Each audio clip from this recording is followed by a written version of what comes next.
नमस्कार दोस्तों, उबाल देंगे लाल। वसीयत नेटवर्क में आपका स्वागत है। मैं हूं ओमकार चौधरी। थोड़ा-सा आवाज़ बदली हुई इसलिए दिखाई देगी आपको, देनी पड़ेगी क्योंकि थोड़ा खाँसी है कल रात से और धीरेन्द्र पुंडीर हमारे साथ जुड़ रहे हैं बिहार से क्योंकि वो बिहार के दौरे पर हैं। तो एक तो उनसे वहाँ का हाल लेंगे, हाल कैसा है, ज़मीन पर क्या हाल है। दूसरे जब पहले चरण के मतदान में 8 से 10 दिन बचे हैं, तब राहुल गांधी बिहार पहुंच रहे हैं।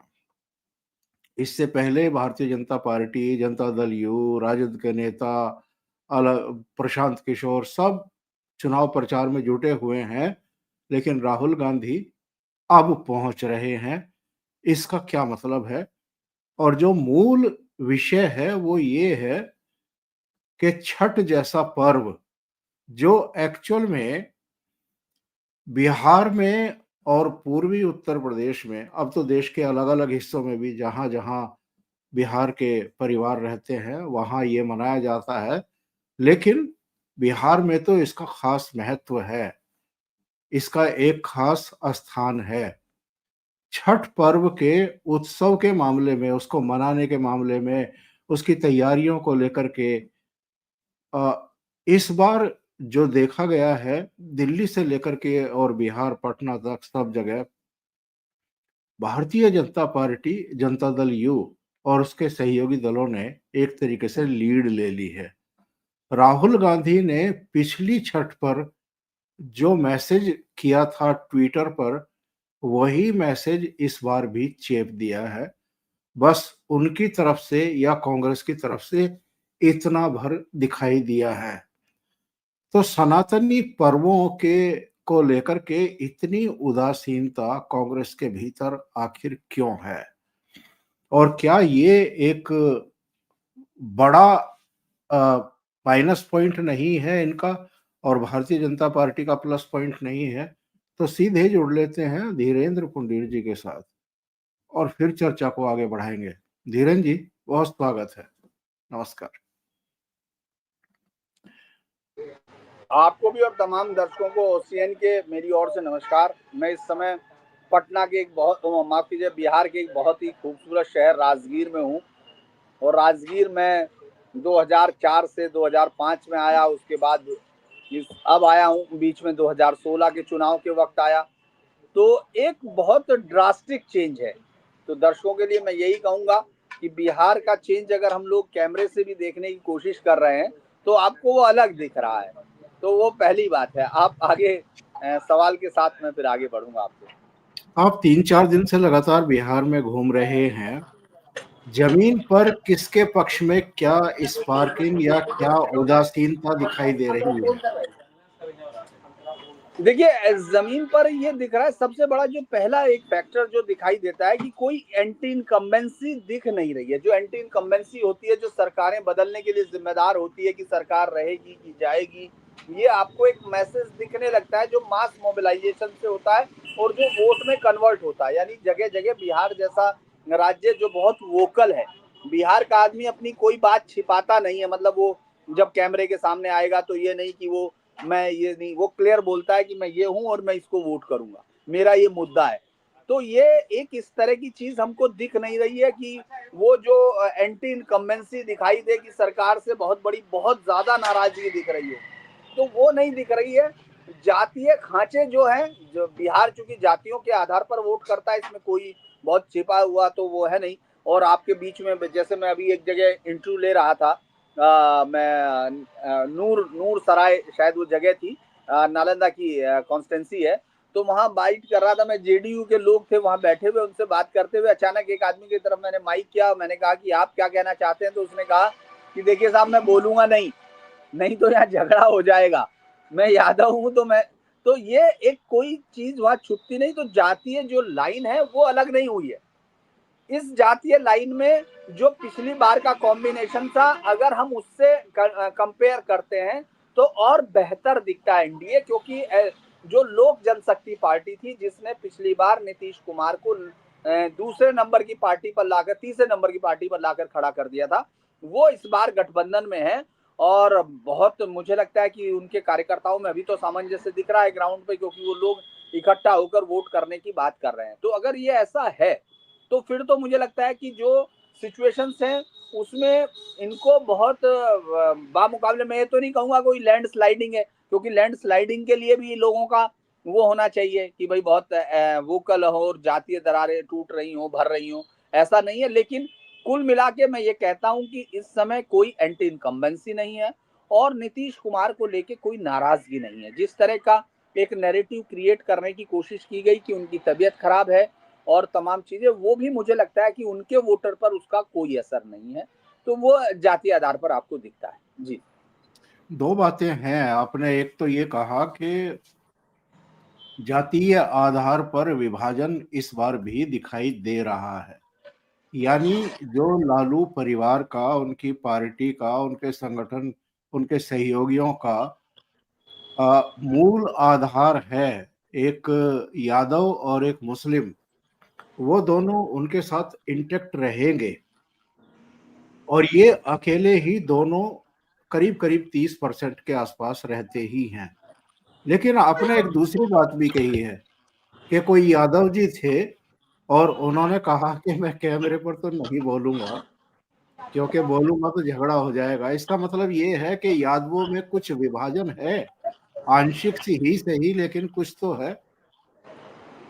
देखिए ऐसा है कि बहुत सारा हम लोग जब एवरेज की बात करते हैं उसी के हिसाब से चुनाव को कंपेयर करते हैं। ऐसा तो जरूर है कि भाई 8, 10, 20% तो हमेशा मिलेगा, क्योंकि बीजेपी ने जिन यादव लीडर्स को नरिश किया है, उनको टिकट दिए हैं या उनको ताकत दी है, वो अपने साथ लाएंगे। जैसे गृह राज्य मंत्री ही हैं, इस देश के केंद्रीय गृह राज्य मंत्री हैं, नित्यानंद राय हैं, वो प्रदेश के कम से कम आप हाजीपुर उधर की तरफ वैशाली में एक अच्छा उनका होल्ड है, अपनी बिरादरी पर भी होल्ड है। तो उनके साथ जितने वोट आएंगे वो तो आएंगे ही, और वो लोग कोशिश भी कर रहे हैं बहुत सारे वो है। लेकिन एवरेज अगर वोट की मैं बात करता हूँ यादव वोटों की, तो वो लालू प्रसाद यादव का एक तरफा वो है, उसमें कोई शक नहीं है। और यही उनकी उनकी आधार भी यही है। आपने देखा होगा कि जो मुस्लिम वोट को लेके जो मारामारी, जो वक्फ वाली बात है, वो इसलिए आई कि यादव वोट को वो कोई भी सेपरेट नहीं कर पाएगा। एवरेज की मैं बात कर रहा हूँ, बहुत एक्सेप्शन की हम बात नहीं करते। लेकिन मुस्लिम वोटर्स में अगर कोई प्रॉब्लम होती है तो ये जो बेस है इनका, जो पिछली बार सबसे बड़ी पार्टी के तौर पर रिजल्ट के बाद राजद उभरी थी, वो पीछे जा सकती है। ये बात तेजस्वी को बहुत बाद में समझ में आई, क्योंकि राहुल गांधी उनके साथ इस तरह से नहीं है जिस तरह से आपको होना चाहिए था। आपको वो आपको प्रधानमंत्री पद बार बार कह रहे हैं, और तब कह रहे हैं जब आपकी जमीनी तौर पर कोई हैसियत बिहार में नहीं है।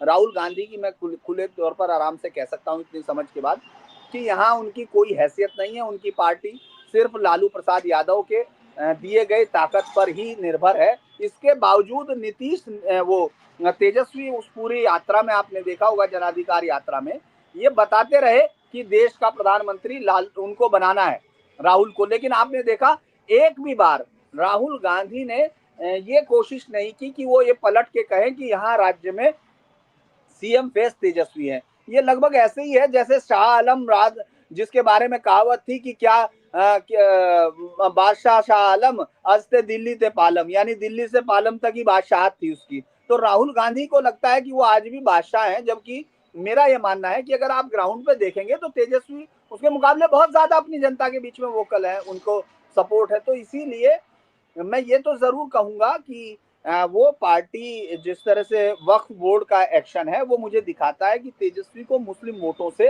थोड़ा सा मुझे लगता है कि जो पहले मुझे लग रहा था नहीं होगा सीमांचल में, लेकिन कुछ ऐसे मसले हुए जिससे कि ओवैसी जो अब तक मैदान से साफ दिख रहे थे, जैसे टिकटों का सिलेक्शन से, जैसे उन्होंने टिकट के लिए कई इनके पार्टी के अंदर से तोड़ा, तो मुझे लगता है कि शायद वो इशू उनको दिक्कत कर रहा है। क्योंकि देखिए वो 30% वोट जरूर है, लेकिन वो 30% वोट डिसेसिव नहीं करेगा ना। उनके अगेंस्ट 70% वोट है, उसमें से टूटना है, आपको बनाना है। तो ये जो एक इंटरेस्टिंग सा फिगर है, वो अभी पिछली बार से ज्यादा बेहतर स्थिति में एनडीए को अभी तक दिखा रहा है।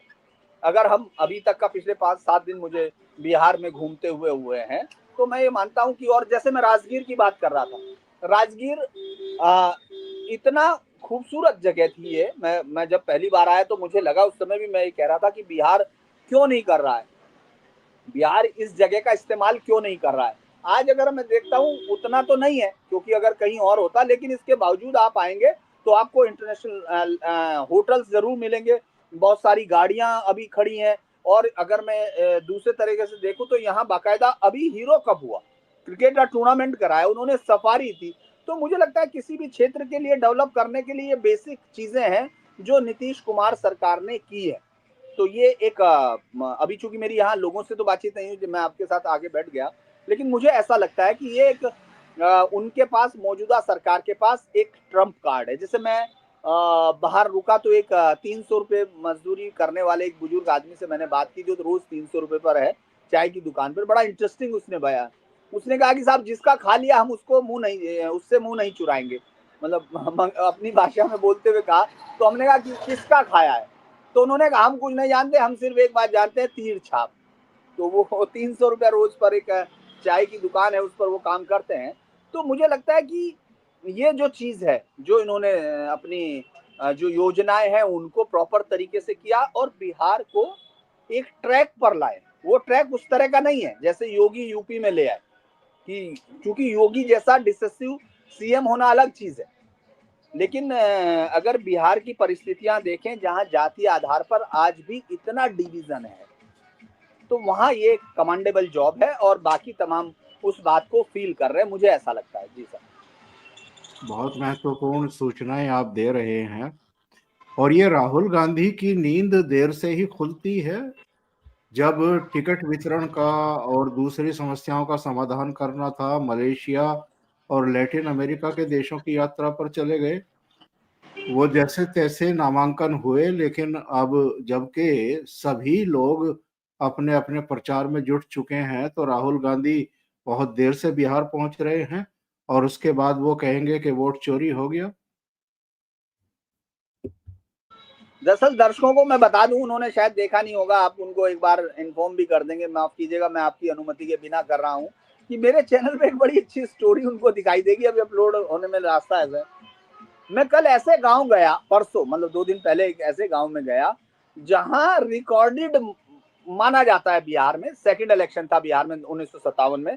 उस गांव में वो रसियाई रसियाई गांव है, बेगूसराय में है, मलियानी या कॉन्स्टेंसी है। उसमें पहला वोट चोरी का प्रयास हुआ था। वोट चोरी मतलब जो पहली वोट चोरी हुई वो उस गांव में हुई 1957 के। तो वहां के जो उस समय लड़के थे उनका वोट नहीं था, लेकिन उस समय युवा थे जिन्होंने वो देखा। तो मैं उनके पास गया, उन्होंने कहानी सुनी।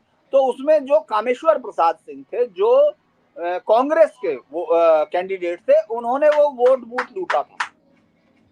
वहां से उन्होंने आने वाले लोगों को पकड़ के उनसे वोट वोट वो कुछ नहीं उनको डालने दिया गया और उनको भेज दिया गया। तो ये जो राहुल गांधी की आप पुरानी बात कर रहे हैं, तो राहुल गांधी सो के इसलिए जागते हैं।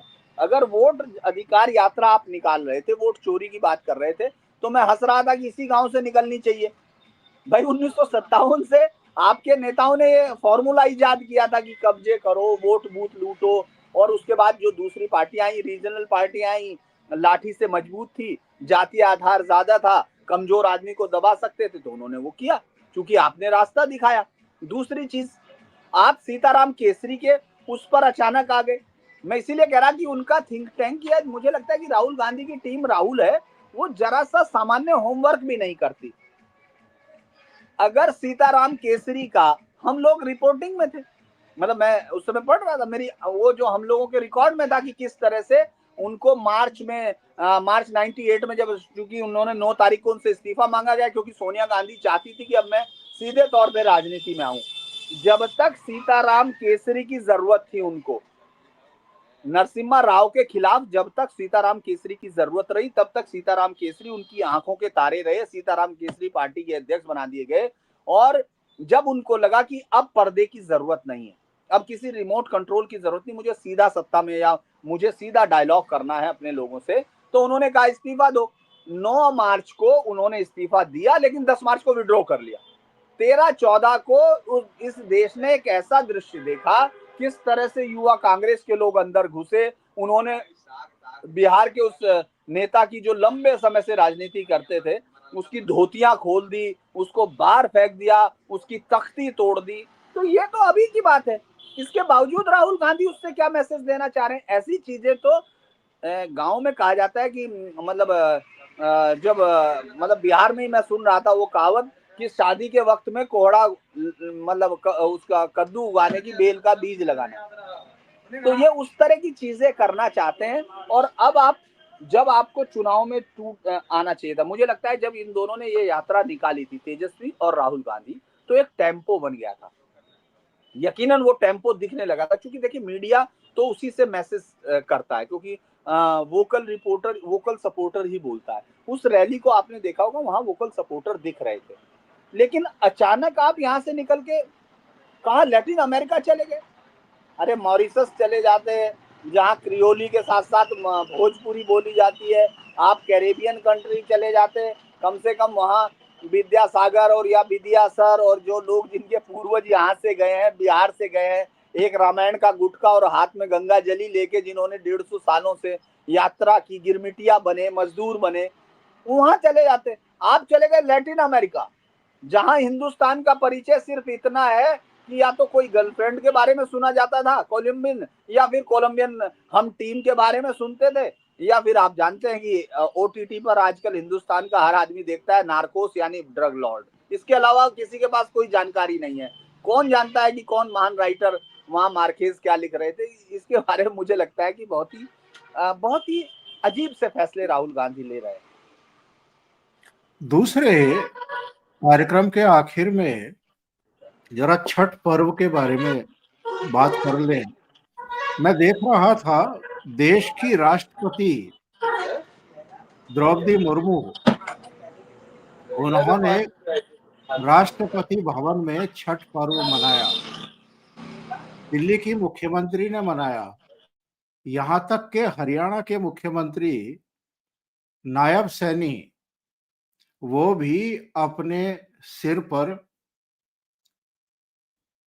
और पूजा सामग्री, और नीतीश कुमार चिराग पासवान के घर पहुंचे, उनको शुभकामनाएं दी, बधाई दी। और जो चिराग पासवान के साथ उनके मतभेद की चर्चा होती रहती है, उन्होंने इस बहाने वो मतभेद दूर करने की कोशिश की, छठ पर्व के बहाने। ये वाराणसी के दृश्य दिखाई दे रहे हैं। जगह जगह जो तैयारियां थी इस बार, वो भारतीय जनता पार्टी की तरफ से अद्भुत थी। ये मनोज तिवारी ये भी दिखाई दे रहे हैं।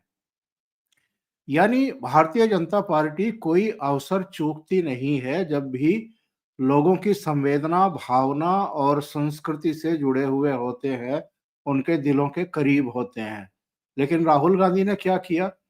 राहुल गांधी के ये दो ट्वीट हैं, 2024 का और 2025 का। इनकी लैंग्वेज लगभग एक जैसी है। इनके पास इतनी भारी भरकम टीम है, एक पूरा आईटी डिपार्टमेंट है, इनके सलाहकार जयराम रमेश भी हैं। एक ही चित्र चेप दिया, उसी फॉन्ट में नीचे छठ पूजा लिखा हुआ है, और ऊपर जो मैसेज है वो भी लगभग एक ही जैसा है। इतनी उदासीनता। देखिए एक बात तो साफ है कि राहुल गांधी बहुत अच्छे से मानते हैं कि भाई त्योहार त्योहार एक जैसे, पिछली बार की छठ इस बार की छठ एक ही जैसी है, क्यों बार बार लिखा जाए? वो कहते हैं एक बार का अखबार है, वो आज आ गया कल भी उसी को पढ़ लो, अखबार तो अखबार ही जैसा होगा ना। तो राहुल गांधी जी को लेके बहुत ज्यादा वो नहीं है। मुझे लगता है कि ये उनकी जो टीम है, वो टीम मुझे लग रहा है आजकल ज्यादा व्यस्त हो गई है। सुप्रिया सिन्हा और तमाम लोग, और उनके जो मैं लोगों को देखता हूँ जब वो स्क्रीन पर लड़ते हैं, तो ग्राउंड से कहीं और लड़ रहे हैं, ग्राउंड पे कहीं दिख नहीं रहे। हो सकता है, देखिए सरकारें आती जाती हैं। हम लोगों ने देखा कि जब हम लोगों को असेसमेंट 2004, तो मुझे लगता है पत्रकारिता के इतिहास में बड़ा यूनिक एग्जाम्पल है। तो बहुत सारी चीजें हो सकती हैं, लेकिन जो हमको अभी फील हो रहा, हम उस पर बात जरूर करेंगे। अभी के समय में ये लग रहा है कि राहुल गांधी ये समझ ही नहीं रहे थे कि बिहार में छठ का क्या मतलब है। भले मैं इसको नहीं मानता कि इससे बहुत ज्यादा वोट कन्वर्ट होगा या शिफ्ट होगा या कुछ होगा, लेकिन एक परसेप्शन इस वक्त नरेशन में जाता है। इस वक्त एक चीज तैयार होती है लोगों को ये समझ में आता है कि हमारा नेता हमारी हमारी अपनी आस्थाओं के प्रति कितना संवेदनशील है। और उससे एक चीज आगे फर्दर बहुत सारी जो रिएक्शंस हैं वो शुरू होती हैं। कहते हैं ना समीकरण में कि एक्शन रिएक्शंस होते हैं, परमिशन, कई सारी चीजें बनती हैं।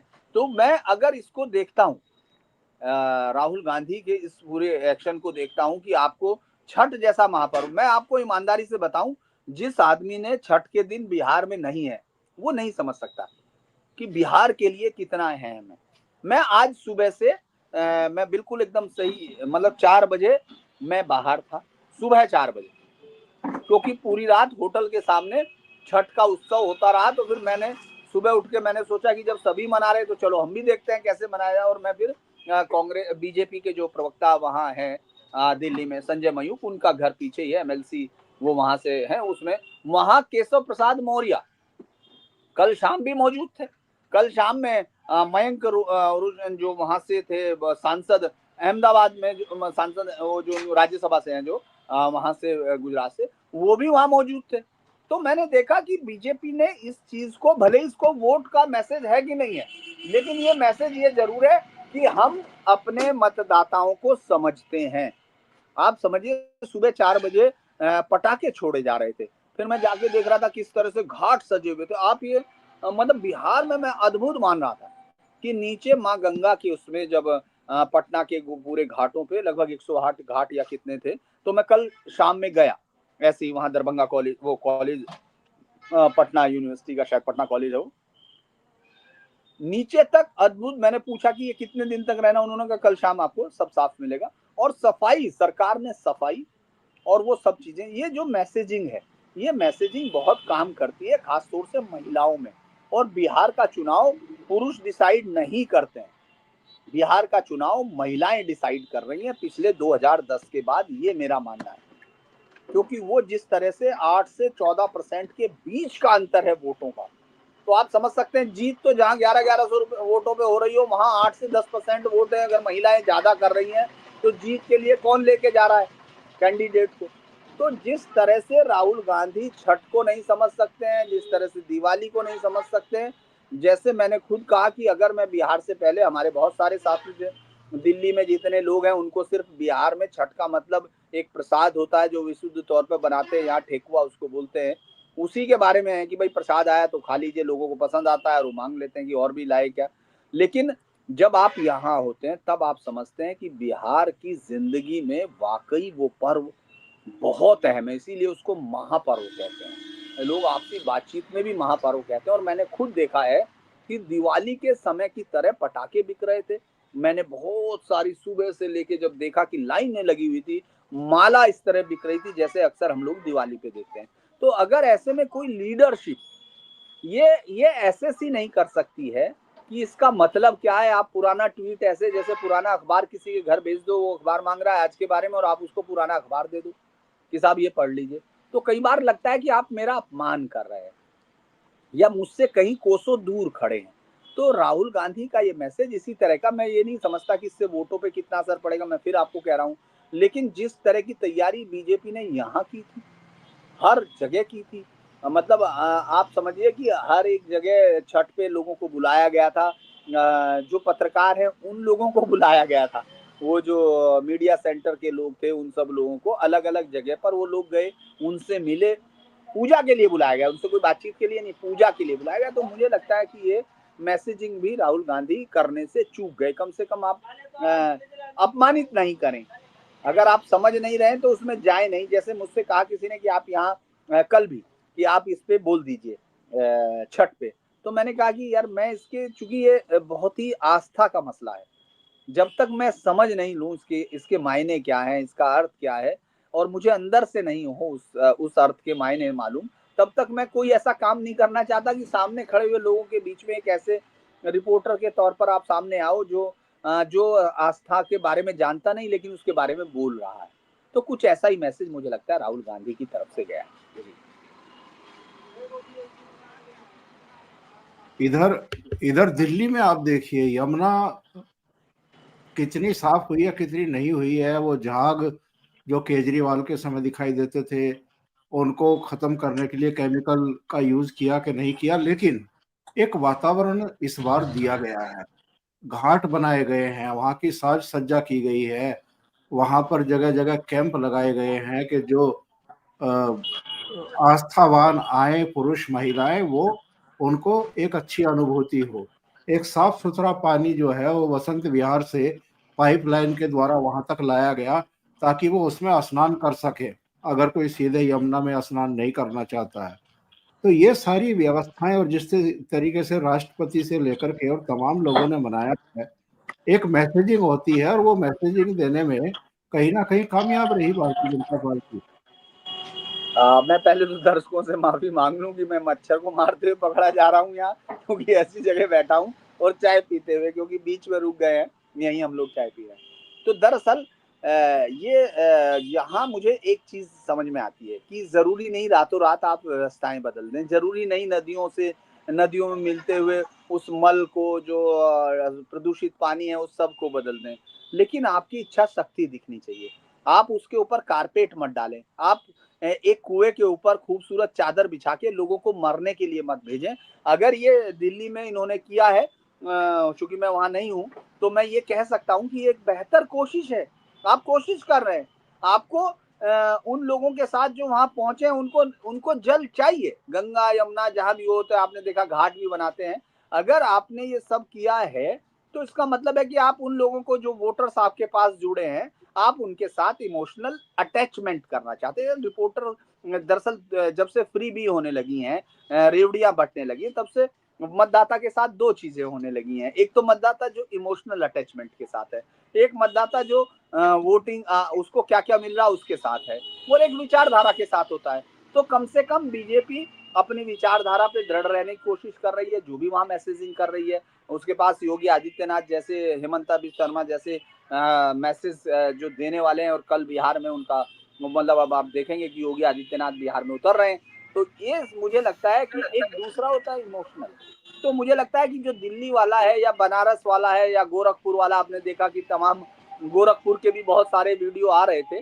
तो मुझे लगता है ये इमोशनल अटैचमेंट है जो अपने वोटर्स के साथ पार्टियां करती हैं। उसमें बेहतर है आप ये सोचिए, पिछली बार इतनी ज्यादा जंग हुई थी, वो कह रहे साहब जब तक ये आम आदमी पार्टी की सरकार थी, क्या क्या नहीं कहा गया। एक भद्दे स्तर तक लड़ी गई जंग थी। और मुझे नहीं लगता कि इस बार, वो एक दो बार उन्होंने नैरेटिव बनाने की कोशिश की सौरभ भारद्वाज ने, लेकिन मुझे नहीं लगता कि वो कोई इस तरह की कामयाबी थी, क्योंकि सबको मिलकर देखना चाहिए, ये त्योहार का मसला है। और वहां जो लोग नहाते थे, अगर वसंत कुंज से पानी आया तो ये एक ऑप्शन होता है, आपने ऑप्शन तलाशे हैं, ये अच्छी बात है। धीरेन्द्र जी, बहुत बहुत धन्यवाद जुड़ने के लिए, बहुत व्यस्त शेड्यूल में से समय निकाल करके महत्वपूर्ण मुद्दों पर चर्चा करने के लिए। और दर्शकों से फिर एक बार माफी, क्योंकि आवाज थोड़ी गड़बड़ है, कल से खांसी है, तो उसी भाव के साथ प्रोग्राम दे रहे हैं कि जो वहाँ की सूचनाएं हैं और जो इस समय दैनंदिनी घटना चक्र है उस पर आप तक सूचनाएं पहुंच जाएं।